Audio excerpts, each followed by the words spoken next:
Our Canadian Parliament resumes later this month, and a federal election will come most likely thereafter. In Manitoba, that province is taking aim at election misinformation. To talk more, let's bring in cybersecurity and tech analyst Ritesh Kotak. He joins us from Toronto. Hi there, Ritesh. Hello. So why is Manitoba going down this road?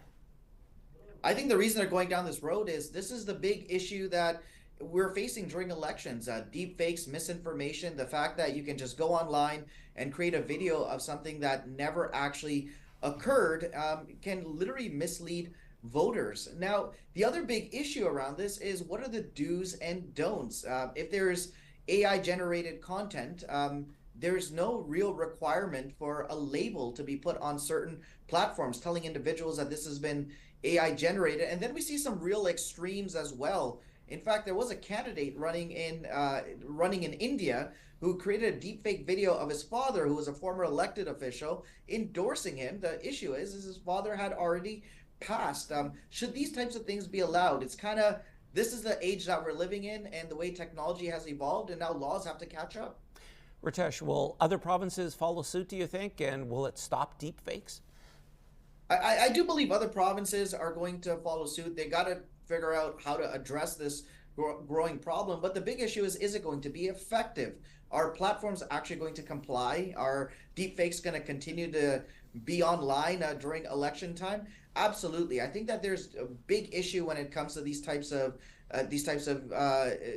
issues when it comes to deepfakes. The first one being jurisdiction, and the second one being attribution. So where exactly are the individuals that are creating these deepfakes located, and how do I put somebody behind a computer generating these deep fakes? Again, the anonymity of the internet just adds a whole other layer of complexity. So it's a step in the right direction. Is it going to be effective? I think it's going to be a lot more difficult than the regulators believe.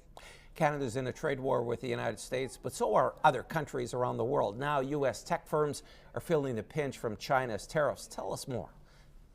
So here's the thing is a lot of individuals are starting to realize that the ecosystems, especially in the tech world, are interconnected. You can't just wake up overnight and start developing products in a particular jurisdiction. It requires investment, it requires parts, and a lot of people are starting to feel that pinch. Everything from cables, devices, smartphones, laptops have all gone up. In some cases, 80% of certain consumer goods like video game consoles may be produced in China. And now if you start adding tariffs and these products end up coming to the United States, consumers end up paying more. And then even given the supply chain, sometimes when it comes to the store shelves in Canada, the product isn't coming directly from China. It might actually be coming through the United States. So it adds another layer of double tariffs that may impact the prices when we go to buy electronics. So this is an issue that's becoming more complicated and more expensive